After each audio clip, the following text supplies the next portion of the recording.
So I'm thinking about this area, this long area of the Madison. And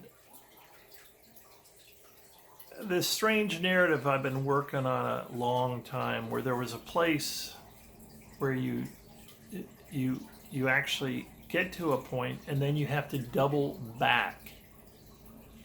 There are a couple of crisscrossing narratives, and that crisscrossing narrative put me actually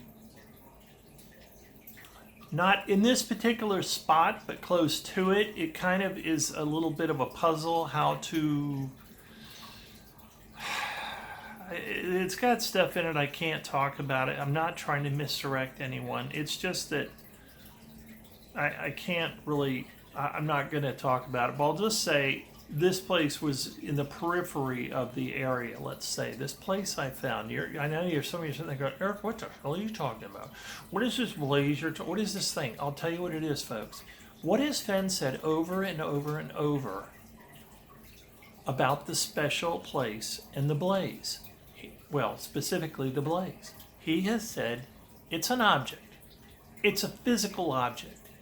It does not really have a face to it. In other words, it does not really face a direction, he has said.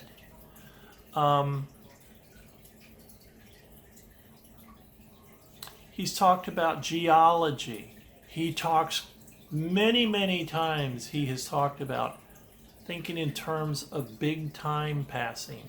Some people always say, well, he's just saying you could find the treasure 100 years from now, 1,000 years from now. I think he's also trying to describe, to some extent, the whole headset, the whole thinking pattern you have to have is that maybe you're dealing with things that are long existing things. What's really a long existing thing? To make it kind of an awkward statement. A rock. And he has said that it's a physical object, that you could move it, but it really wouldn't be feasible. It doesn't really face any particular direction. He has said it's good to know geology. I believe he said geology, not geography. I personally believe it has to do with childhood memories, things that would be dear to Fenn's, memories that would really mean a lot to him and even grow as time goes on. And he has said the blaze stands out. He has said that more than once. What is something about the blaze we should know? What is a blaze? For you, what is a blaze? And he has said, well, it could be a white patch on a horse's head. That's a blaze, right? It could be a chop on a tree, left or right, like they used to do in the mountain man days with a hatchet to show people a mark, a direction. That's a blaze. You can blaze a path. But ultimately, he has said, the blaze is just something that stands out. So, folks, I said to myself one day, there is this thing I saw in the thrill of the chase that I always thought stood out. I've always thought it was really odd looking. And it's a rock that his father is standing up against. And I thought to myself, what if in fact this is the blaze?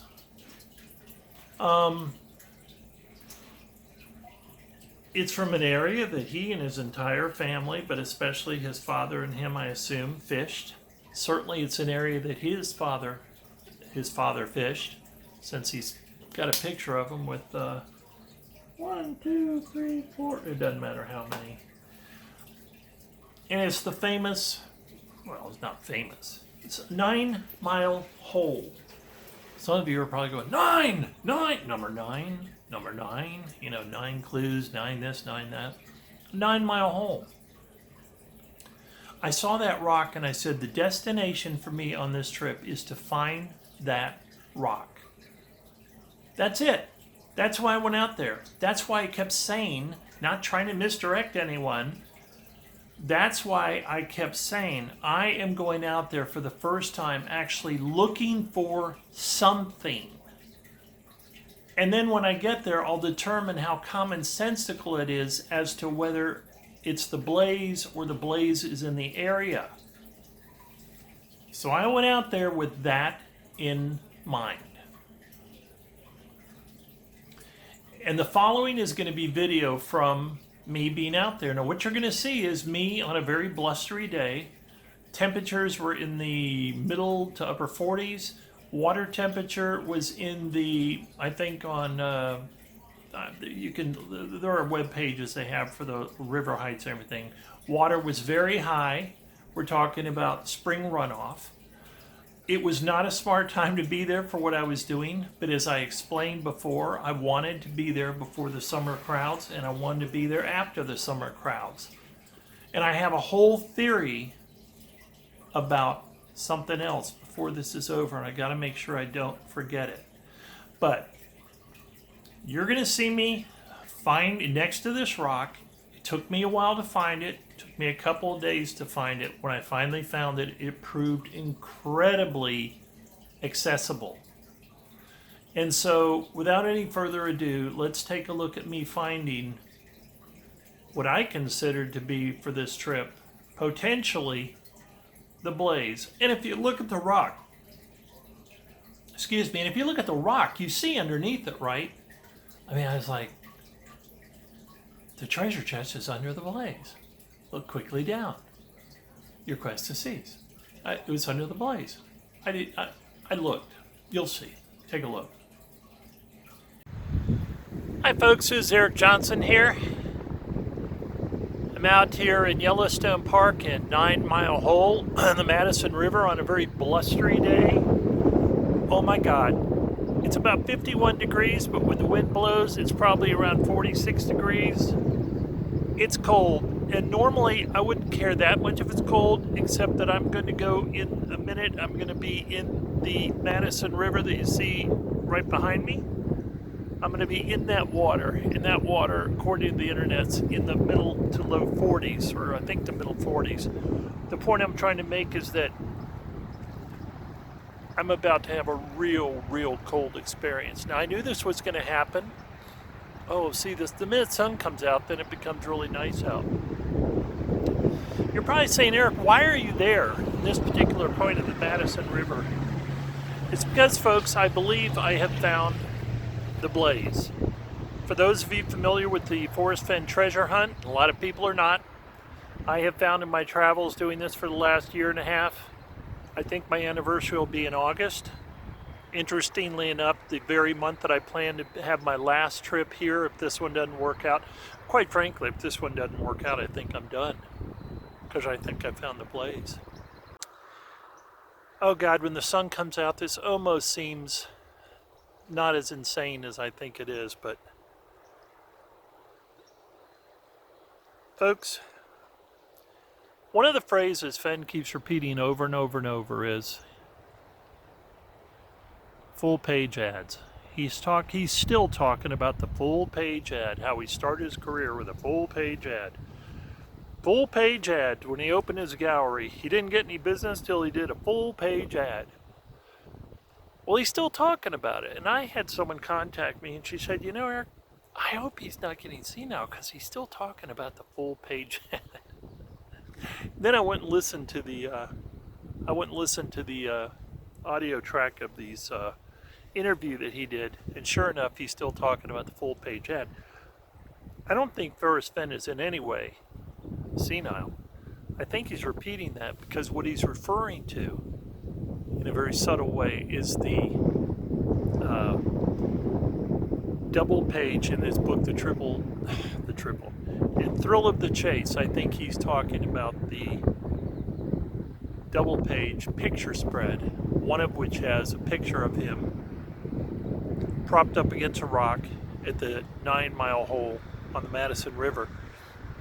I think that's why that's really important, is because I think the favorite memories of Fenn in this 2-page spread of pictures, it's all of his family, all of them fishing.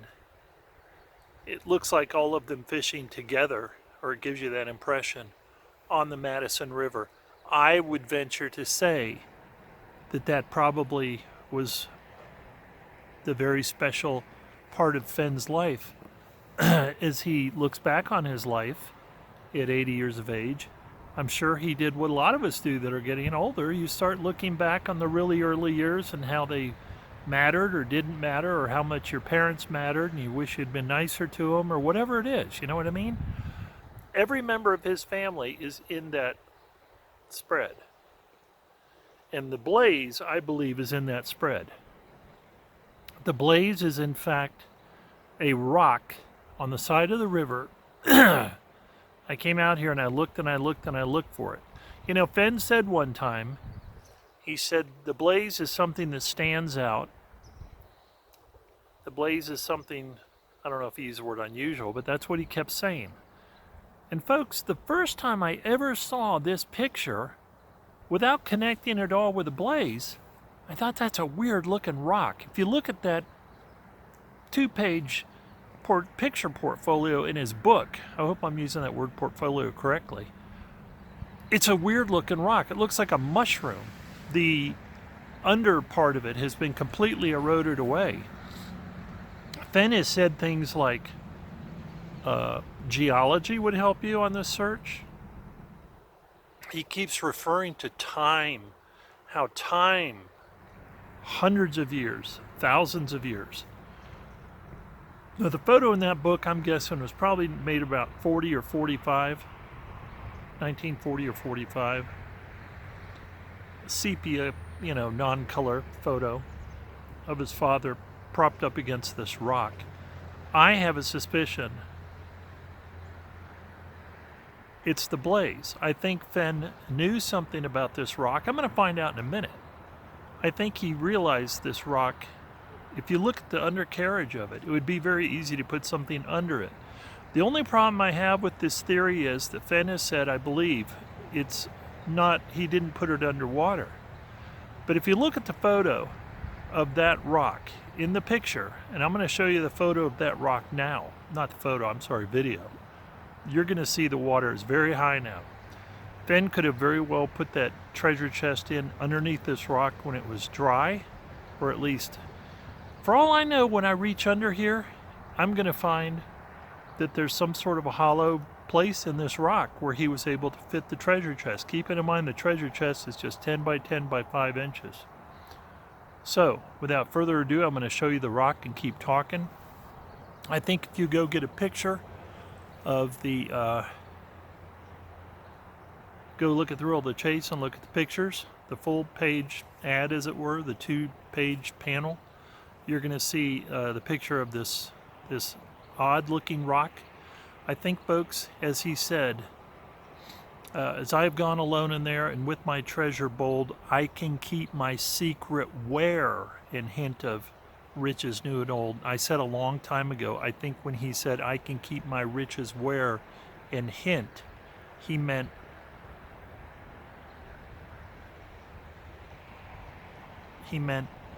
the book is where he can hint of the riches. You're sitting there going, so you're telling us that he literally had the picture of the blaze in the book the whole time? I think so. I'm going to now show you the rock, and you tell me what you think. It hasn't changed significantly in the last almost 80 years. Just a second.